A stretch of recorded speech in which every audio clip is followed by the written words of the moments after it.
Good morning, boys and girls. Miss Quast here with another story to share with you today.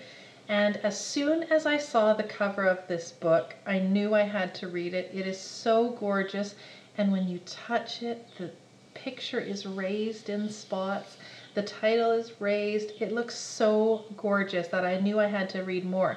Now, this book is written by Patricia McLaughlin, and it's illustrated by Francesca Sanna. And this is a fictional story, and what's really cool about this is it's all about the earth, and so we're going to see different creatures, different ecosystems. We're going to go through the cycle of the seasons, starting with spring, so it's a perfect book for this time of year, and also to celebrate Earth Day. A really cool thing about this book is that it personifies the earth, and that is when you give human characteristics to something that's not human. And sometimes the earth is called Gaia, and that is her name for Mother Earth. And she's in charge of the rains, the sun, the cycle of the seasons. Everything that happens on the earth is happening because of Gaia, or Mother Nature. So I hope you enjoy this as much as I have enjoyed reading it. Oh, and look at those pages. There she is hiding. And you're going to notice as we're reading through this story that the pages are not always what they appear. Snowy mountains, they're starting to melt away. My friend Earth wakes up from a winter nap. And you'll notice as we go through the pages, look at the edge of this page. There's so much texture to each of these, and all the pictures are included with the shapes, and there's little peep-throughs that we can see. She hears the busy spring sounds, the farmer's hoe tap-tapping in the garden, the caw of crows. You can see how she's peeking through all the brambles. You might be starting to work in your gardens. She sees the little, the silent seed, the spider spinning silver, the robin and the wrens. And the large, the long-winged albatross crossing the sea, the mole tunneling through the underdark. She guides the chimpanzees to their night rest. So she's in charge of the animals, she's in charge of the weather, she's their guide. And the zebra baby to find his mother in hundreds of black and white striped mothers.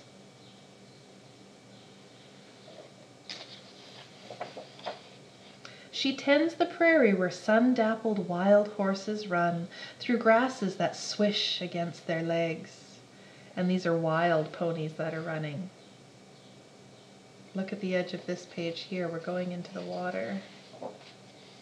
The tundra where the reindeer graze for moss, and the glistening ice where the young polar bear pads on mittened feet. And you can see the polar bear there peeking through a hole in the ice. Whoa.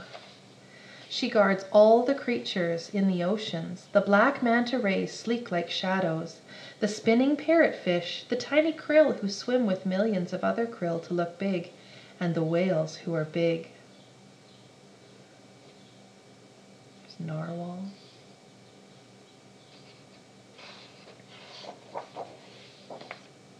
My friend Earth pours the summer rain to fill streams, flowing down the mountains, through the fields, to the rivers, to the sea. So she's in charge of the water cycle as well. And look, she basks in the warm water of the ocean, and there are her knees. Or are they two islands? Sometimes she pours too much rain, flooding towns and meadows and roads, until she dries the land. Here she is wringing out the water from the trees when there's been too much rain. Sometimes she blows fierce autumn winds, sweeping the limbs of trees and shingles from the roofs of barns. So she's always trying to balance the earth and what's happening to the earth. Until she stills the wind, so red and orange and yellow leaves float to the ground.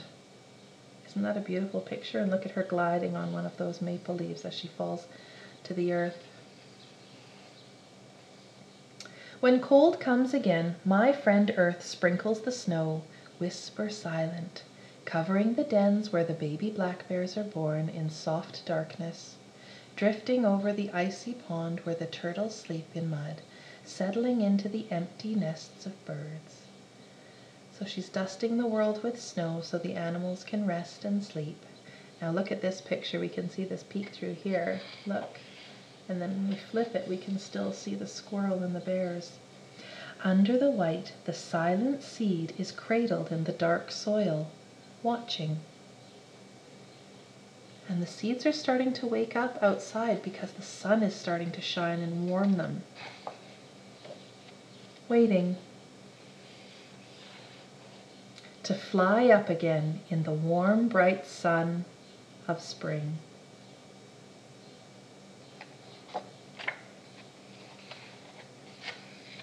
The end. Thank you for listening. That was quite a beautiful story. I really enjoyed that, and it tells us all the wonderful things that Mother Nature does for our earth. I hope you enjoyed that.